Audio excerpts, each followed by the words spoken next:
ఏం చేస్తారో చేసుకోండి, ఏ విచారణకైనా నేను సిద్ధం. అన్ని దొంగ పనులు చేసి ఏం చేస్తో చేసుకోవాలని అనుడు ఈ దొంగ. నెంబర్ 1 దోకేబాజ్ దొంగ కేటీఆర్. ఈ తెలంగాణకు పట్టినటువంటి పీడ చీడ దరిద్రం అనేటువంటి వ్యక్తినే ఈయన. ఇలాంటి వాళ్ళు తెలంగాణ నుంచి తరిమితే మన తెలంగాణకు మంచి రోజులు వస్తాయి. ఇప్పటికే ఈ కాంగ్రెస్ ప్రభుత్వం వచ్చిన తర్వాత ఏ విధంగా తెలంగాణ అతలాకుతలం చేయడానికి ఏ విధంగా కుట్ర చేస్తున్నారో ఒకసారి అర్థం చేసుకోండి. బీఆర్ఎస్ పార్టీ కుట్రలు, ముఖ్యంగా కేటీఆర్ కుట్రలు తిప్పికొట్టాల్సిందిగా తెలంగాణ సమాజాన్ని నేను కోరుతా ఉన్నాను. ఈ యొక్క 11 నెలల కాలంలో తెలంగాణ మొత్తం కూడా అస్థిరపరచడానికి పెద్ద ఎత్తున కుట్రలు చేస్తా ఉన్నాడు ఈ దొంగ. ఈ దొంగ తెలంగాణకు అడ్డంకి, తెలంగాణ అభివృద్ధికి అడ్డంకి.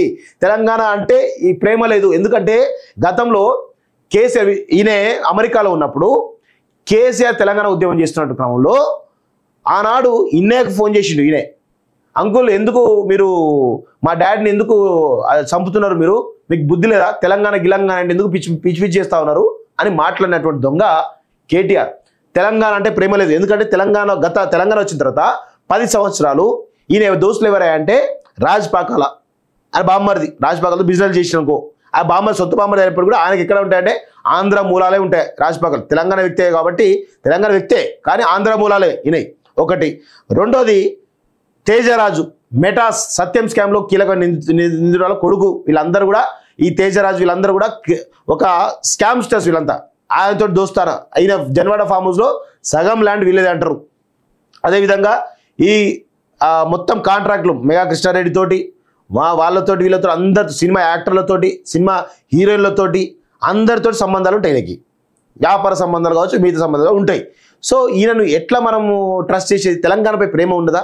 తెలంగాణలో ఉన్నటువంటి గతంలో వైఎస్ హయాంలో కానీ కిరణ్ కుమార్ రెడ్డి హయాంలో కానీ చాలామంది కాంట్రాక్టర్లు తెలంగాణలో ఉండే.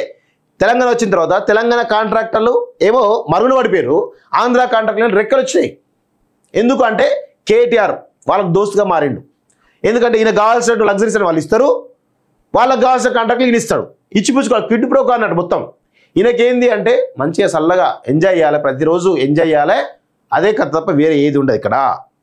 సో అందుకే చాలా క్లియర్గా కేటీఆర్ గత 10 ఏళ్ళలో ఆంధ్రలో పెట్టుబడిదారు వ్యవస్థకు తొత్తుగా పనిచేసింది తప్ప తెలంగాణ ప్రయోజనం కోసం ఏనాడు కూడా పనిచేయలేదు. తెలంగాణ అమరవీరులను కలవలేదు, తెలంగాణ ఉద్యమకాలను దగ్గర తీయలేదు, ఎవరిని కూడా దగ్గర తీయలేదు ఈ దొంగ. ఇప్పుడు వచ్చి తెలంగాణ నాది నీది, తెలంగాణ అంటే ప్రేమ గీమ అంటూ మాట్లాడుతున్నారు. దయచేసి ఇలాంటి దొంగలని మనం నమ్మొద్దు. తెలంగాణ సమాజం దయచేసి ఇలాంటి వాళ్ళని నమ్మొద్దు అని చెప్పేసి గుర్తుపెట్టుకోని చెప్పేసి కోరుతా ఉన్నాను.